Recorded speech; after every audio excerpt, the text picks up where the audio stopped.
Begg's Banter is brought to you by Saltire Energy, who continue to be a market leader when it comes to specialist equipment rental in the oil industry. By Lux Scott, a jet-class luxury vehicle company who continue to change the landscape in Scotland when it comes to luxury travel, be it business or pleasure. Hi there, welcome to a brand new edition of Begg's Banter here on Ali Begg ABTV. If you're watching for the very first time, hi, how you doing? You're more than welcome. This show is where I speak to ex-Aberdeen players about their time at Pittodrie, and we quite simply tell their story. For this episode, we are going to go back to the 1970s, and I'm absolutely delighted to introduce to you former striker Ian Fleming. Ian was signed by Ali MacLeod from Kilmarnock, where he was a prolific goalscorer. By the time the Dons came calling, Ian had scored 65 goals in 100 appearances for the Ayrshire club. During a 4-year period, he played 91 games for the club, scoring 22 goals. He was also an unused substitute when we won the League Cup. Here is Ian Fleming's Aberdeen story. Hi Ian, it's great to see you, and it's also lovely to meet you for the first time as well, so thank you so much for jumping on. I would just like to start right back at the beginning, because you have two brothers who are also very decent football players, and you were the middle of those two. How much do you think that helped your development as a youngster? No, it didn't. The only thing it helped was my older brother. Jim, the three of us ended up playing with Kilmarnock, but when I went to Kilmarnock at first, before I signed for Kilmarnock, I used to go down to the local park with my older brother. Okay. And I was maybe about 12 and they were about 15 and 16, so I was playing with older people right away for the start of my career. So my older brother, I would say, was the more influenced one, because it was his mates that I was playing with every, like maybe Sunday we'd go down and I would play and, you know, get the legs kicked off me, but to me it was a good experience when I did make professional football, because some of these guys were just coming out the pub and coming down and playing in the local park, so you were ending up and getting your legs kicked off you, you know. So I knew how to ride a tackle, I could tell you that. So I would say my oldest brother Jim was a bigger influence on me in my football career. Did you always play up front? Yeah, I always loved to score goals.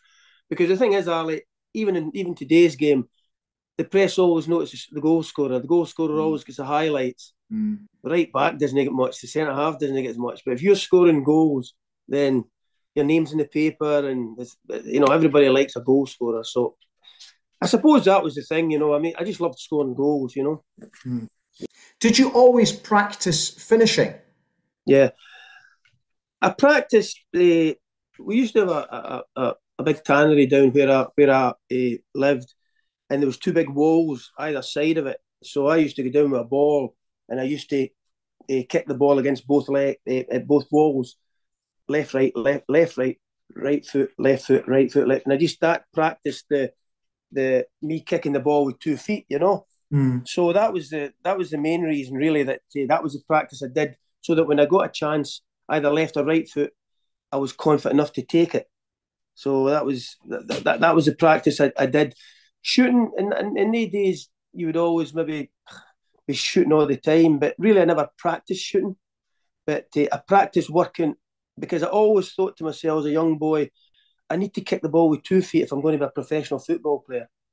And that was the practice I did: left, right, left, right, left, right, hitting it against the wall, back and forward, back and forward. The ball couldn't go anywhere because there was two big walls either behind me, one behind me, one in front of me.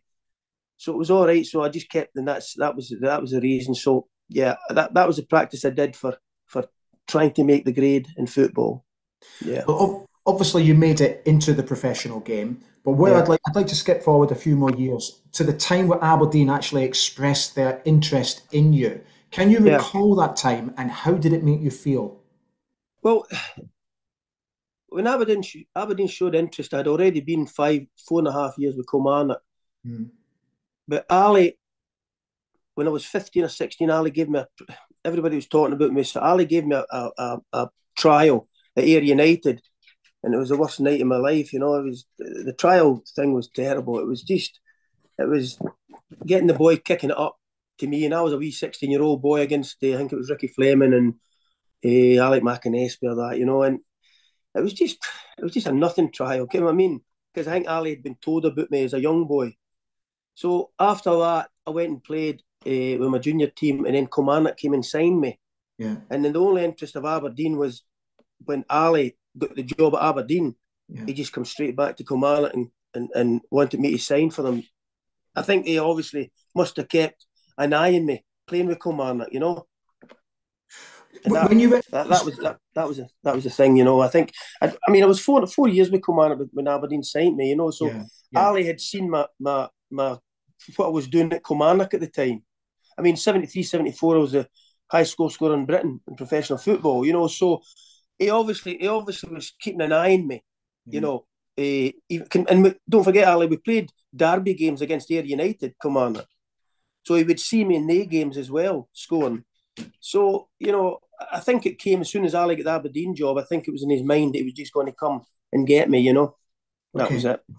See, when you signed, I've always been fascinated by this, Ian. Did you negotiate your own contract, or was it just basically given to you? Yeah, it was just given. I mean, Ali just says, that's it. I mean, you're coming for part-time football, Ali. I'm trying to get this camera right.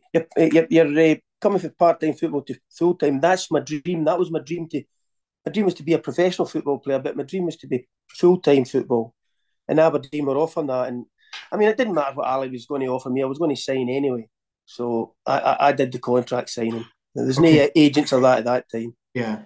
See, what was also interesting was that Ali was quoted in the local press by saying Fleming could be the new Harper. I've always wondered if that adds any sort of extra pressure on your shoulders. Well, I knew about wee Joe because I'd played against wee Joe when he went to him. I played against Joe when he was at Aberdeen.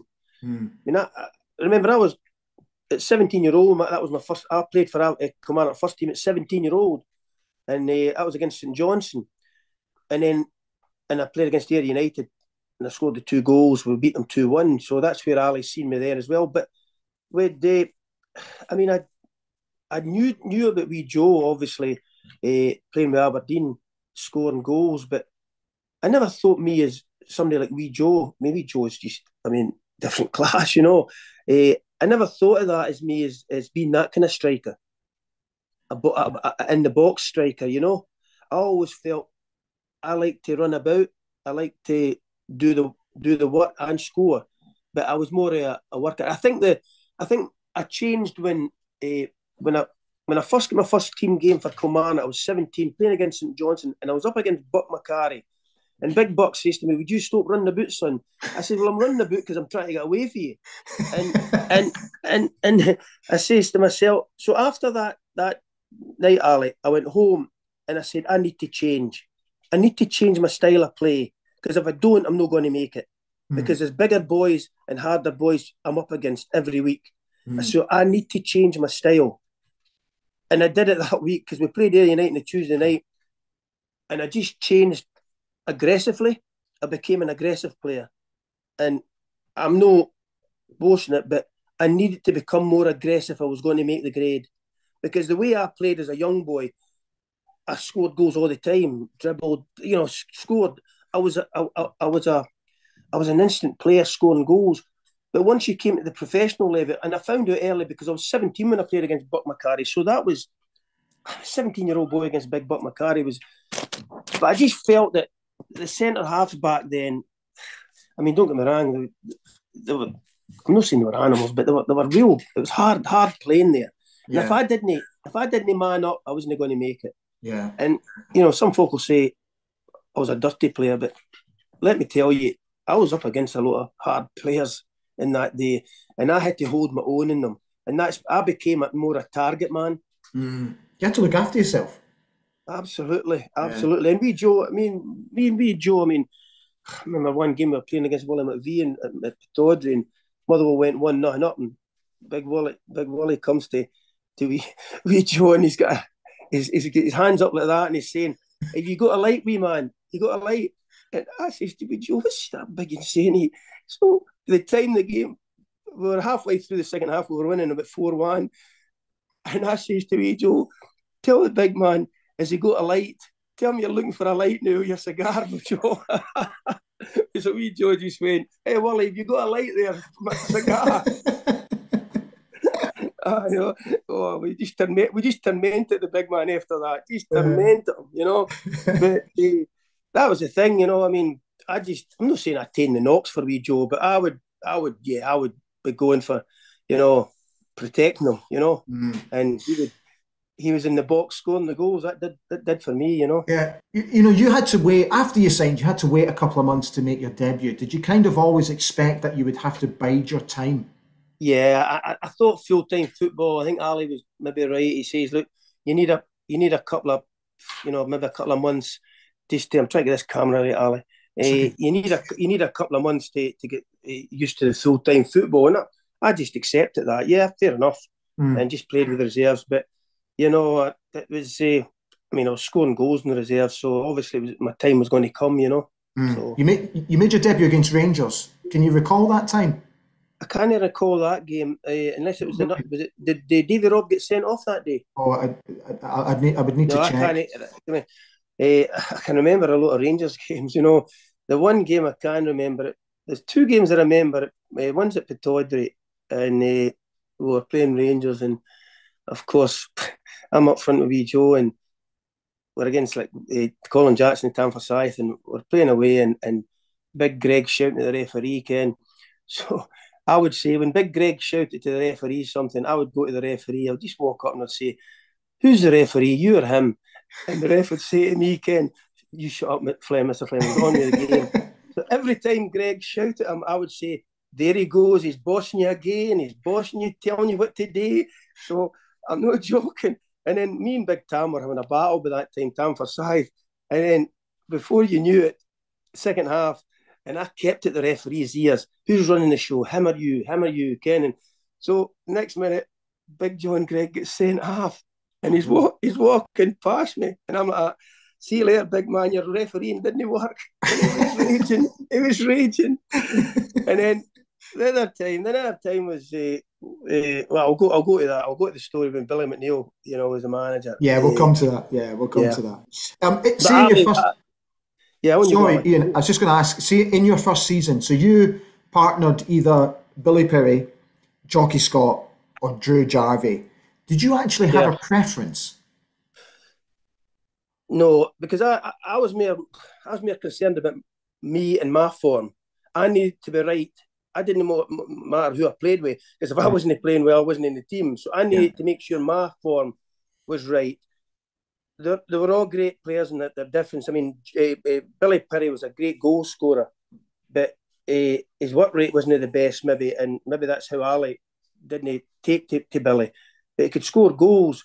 And then you went to Jockey, who was an all-round great player.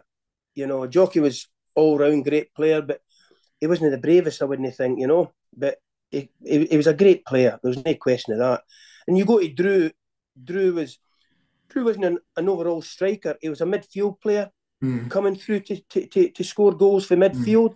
And he was great at that. He was great at coming in late in the box, Ali. You know, cross would come in, I would maybe be forward, or Joe would be forward, and all of a sudden you would see Drew coming in at the back of us and scoring a goal, you know. And great from midfield to forward, Drew Jarvie, you know. And he had a great engine in him, you know. So any of the three of them, I would have played with any of the three of them, because at the end of the day, I was always concentrating on my game rather than because if I didn't have a good game, then I was whether I played with Joe, Billy, or Singby, you know. Well, you mentioned Joe. So for the start of season 76-77, you partnered Joe. You scored 5 goals in 8 games.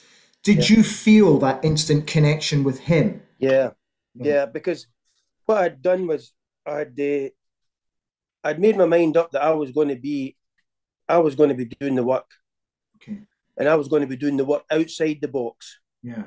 And to try and keep Joe in the box.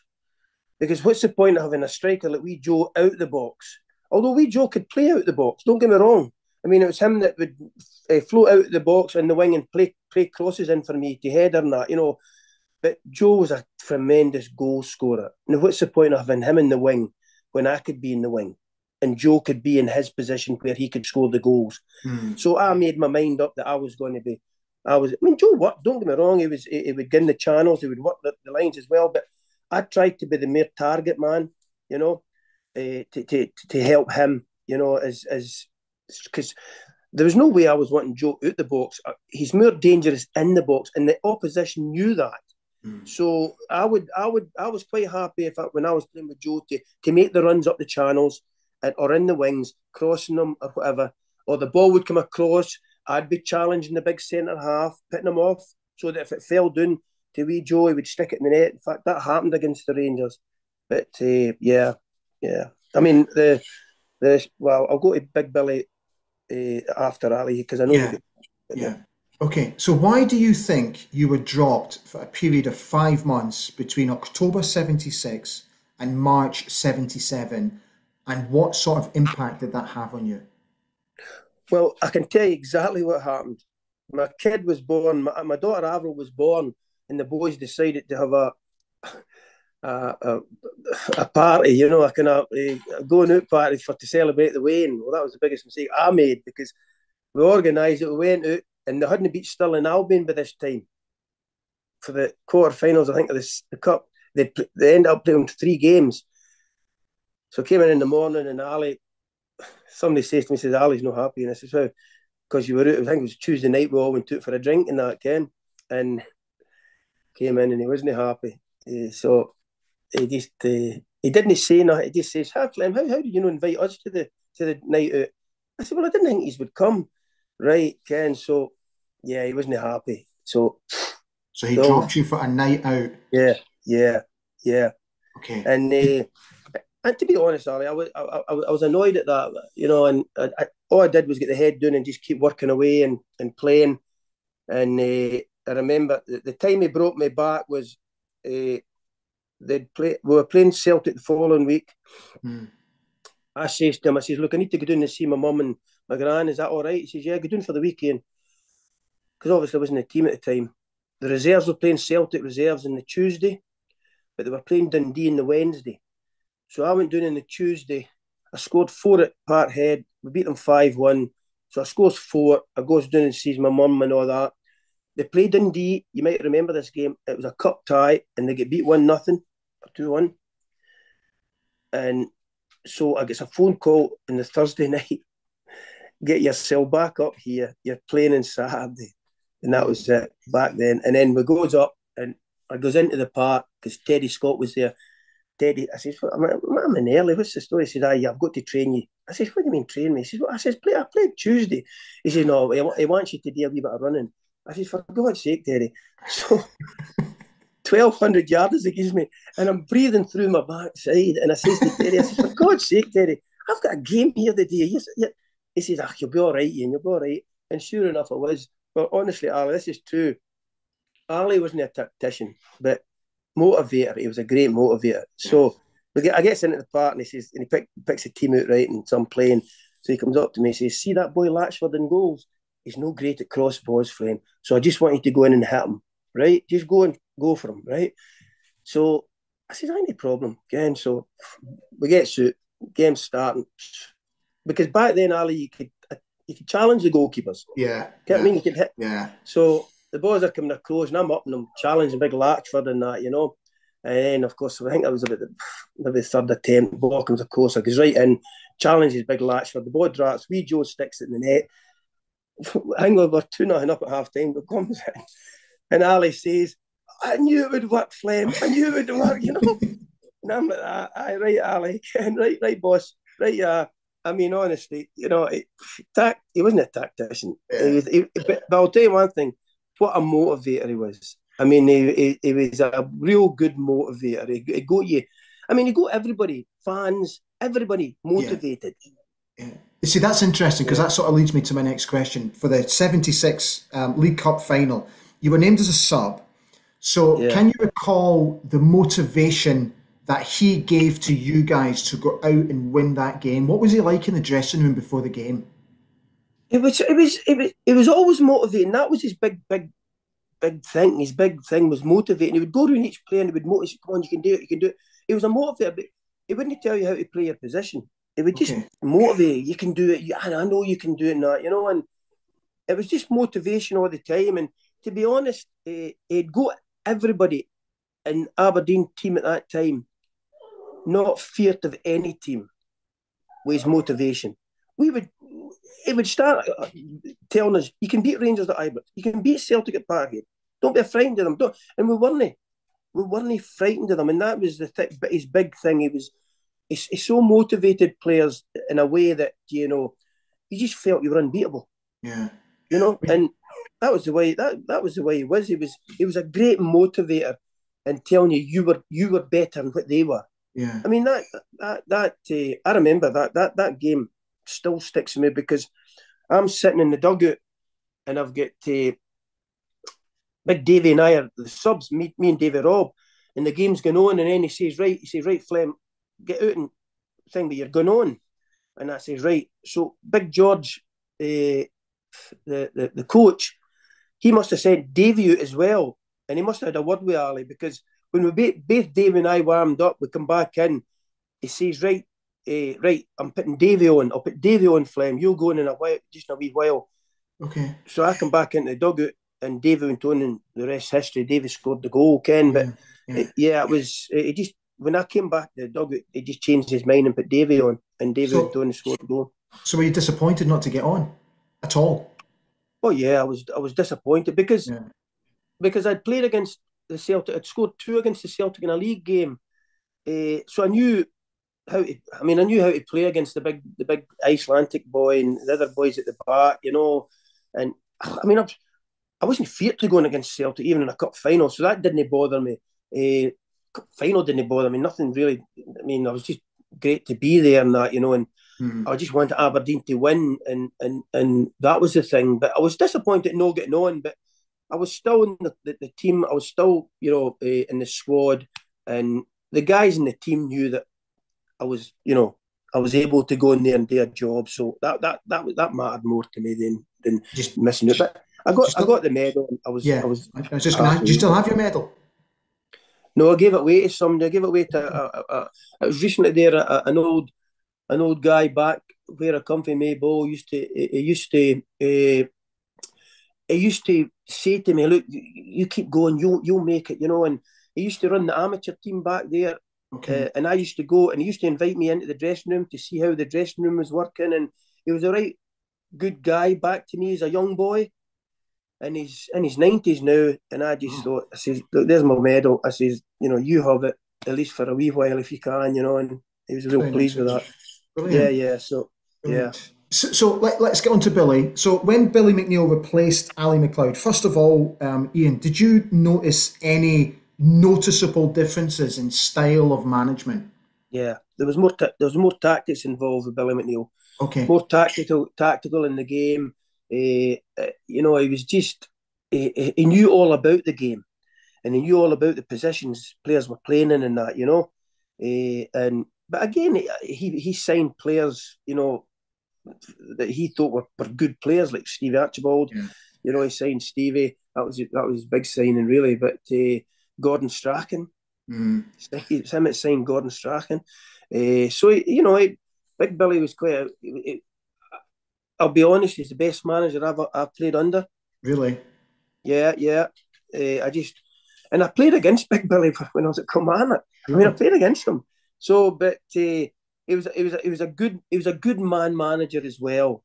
I remember. I think there's one game you're going to mention there, but we drew with Morton at Pittodrie, and I'm not joking, Ali. It was two each. They scored two in the last 2 minutes. Now Morton were a tough team back then. They were Andy Ritchie and them all.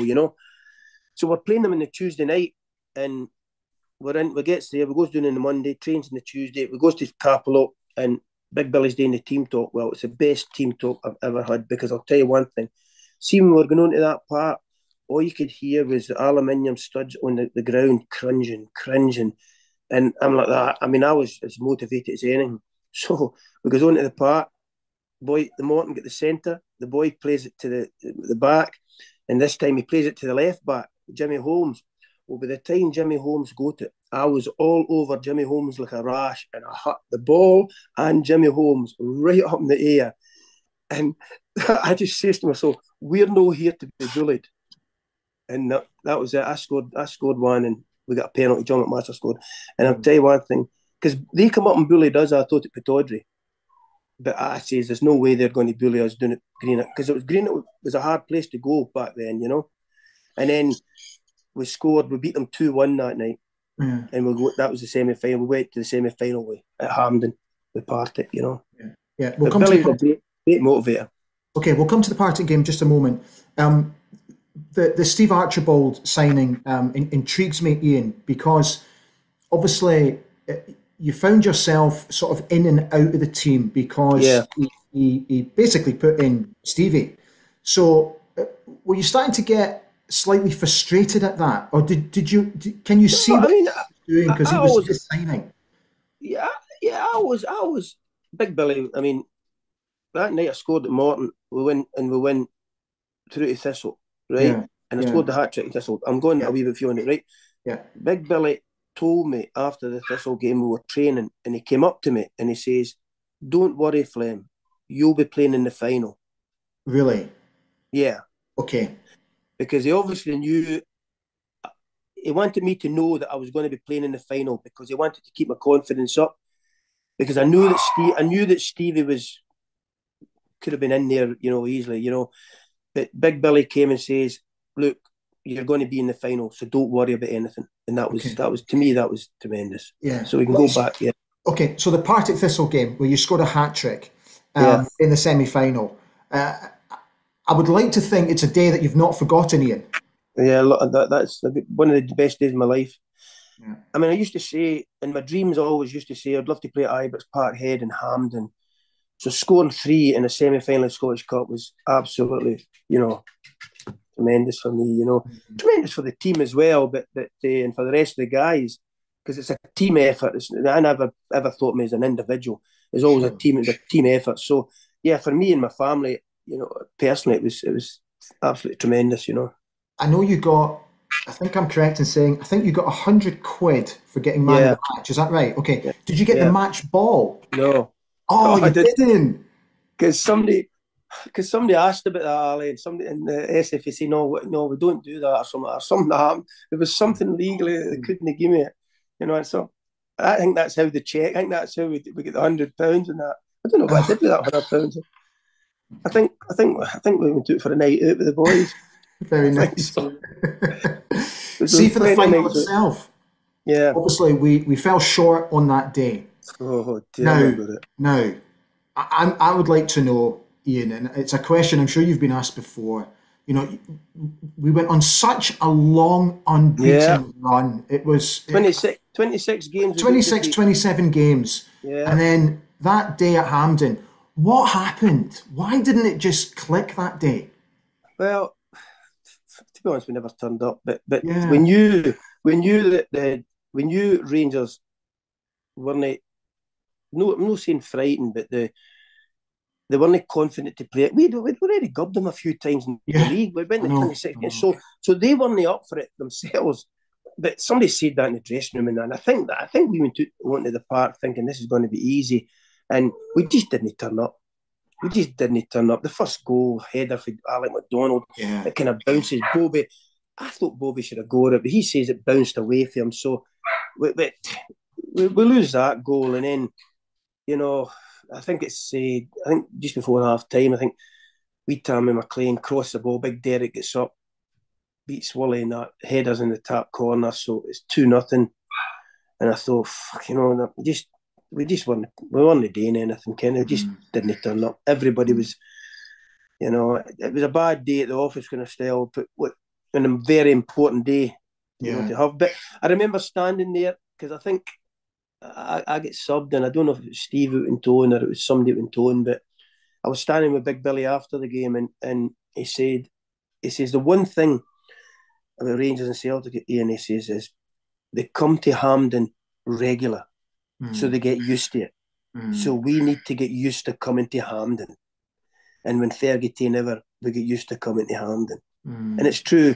If you go to Hampden regular, you get used to being there, so you've got this familiarity then. And if you look at Aberdeen in the Fergie area, you know, they were at Hampden at least every year. Every year, yeah. Talking about Fergie, Sir Alex Ferguson. So when he joined the club, did you sort of have any personal discussions with him about your position at the football club and in the team? Yeah, I mean, Alex Ferguson, when he came, he had ideas and all that, and I think we thought, what's these ideas and all that? But now when you think about it, I mean, I went in to see him when I was kind of in and out the team and that, and I says, look, I need to be playing first team football and that. He says, look, he says, I'm trying to build a pool of players. I want a pool of players here so that if we've got injuries or that, you're in the team or you're out. I said, well, I'm a first team player. I want to play first team football. And I said, well, I can't guarantee you first team football every weekend. I can't guarantee that. So I says, well, I think really it's better if I maybe move on then, you know. And that was the kind of the crux of the thing, you know. It was just a case that it was coming in with new ideas, which at the end of the day, now when you think about it, everybody's got a pool of players, you know, and no everybody plays every week unless you're maybe at the back, you know. But strikers and midfield players and that sometimes get chopped about. But I think it was that, you know, that time I felt maybe then that, well, if I'm going to be in and out the team, I'm maybe as well maybe trying to go somewhere else and get a regular game, you know. What did you think of his coaching in those early days? Well, I thought his coaching was a bit kind of strange, but then when you think about it now, I mean, I went through my coaching badges, and when I think about it now, it was the things that he was doing was the right things that was a wee bit obscure to the players at that time, you know. When you're Ali just motivating you and playing 5-a-sides or 6-a-sides every day, and then you're getting this. So it was I think it was kind of well before your time thinking about it, but it was definitely the right things that he was bringing to the team. I thought at the time, you know, the coaching side of it was kind of new to us, you know. And was it a difficult decision to leave? Yeah, I didn't want to leave. I mean, Aberdeen's close to my heart. My two kids were born in Aberdeen. Yeah. The fans were fantastic. The best fans out, you know, home and away. You had always great support for Aberdeen fans. I mean, when we played away, you know, we always felt we were playing at home. Well, I did, because you could always see plenty of red and white there. And so that was great. And my kids were born there. So I didn't want to leave, but I just felt football-wise I had to, you know, because I wasn't wanting to be lingering in the reserves. And I mean, I'd been 5 years at Kilmarnock, 2 years at Aberdeen. I wasn't wanting to start being lingering about with the reserves and that again. And sure, I just felt, I mean, it's maybe the biggest mistake of my life, leaving when Alex Ferguson came there. But in the days, I didn't know Alex Ferguson was going to be winning all this. I didn't know Billy McNeil. You know, I mean, I didn't know that. I had to make decisions back then. So, yeah. But, okay, that's interesting, because that sort of leads me to my last question, which is the question I always ask to all of my guests to finish off. If you, and I think you've already answered it, but if you could turn back the clock and have your time with Aberdeen again and change one decision or one moment from that time, what would you like to change? I think I'd like to change the cup final. Yeah. And play and let us play to our full potential, because I think we would have beat them. That's the most disappointing time. Obviously, leaving Aberdeen was a big disappointment, but I could say that I would rather, if I'd just stayed my guns at Aberdeen and worked way Fergie, I might have had a lot more success there, you know, with him. Yeah. But I would say that's the two things: the cup final that we didn't turn up in. I kind of regret that, and then maybe leaving Aberdeen maybe too soon, and maybe not giving Fergie a chance, and maybe working with him rather than saying, well, look, you know, I mean, I need to move on now. I should maybe have stayed, because I mean, Aberdeen's a great club. It's close to my heart. My two kids were born in Aberdeen. I mean, I'm a big supporter of them now. I worked for them with the youth for 10, 12 years under a few managers. I scouted for them. They're just a club so close to my heart, Ali, you know. And the way things is going, like, so when I see them in that, you know, and you know, things is happening, it's just, you know, it's it's real sad, But hope they get the right manager in, and we can start winning things again. Definitely. Ian, it's been an absolute pleasure. Thank you so much for coming on the No, show. thanks, Ali. And I've Yeah, absolutely loved talking to you. So thank you so much. And no problem. take good care of yourself. And hopefully we'll Yeah, see you again. We'll see you again soon. I'm sure you will. Thanks, Ali. Take Thanks a care. lot, mate. Bye bye. Bye bye. Super. My thanks to Ian Fleming. If you enjoyed today's show, I would be absolutely thrilled if you would please consider subscribing to Ali Begg ABTV here on YouTube. All it does is just help me build the channel as we continue to grow in 2023. So we are all done. I really hope you enjoyed today's episode with Ian Fleming, and I will see you again very soon for a brand new edition of Begg's Banter. See you soon. Bye.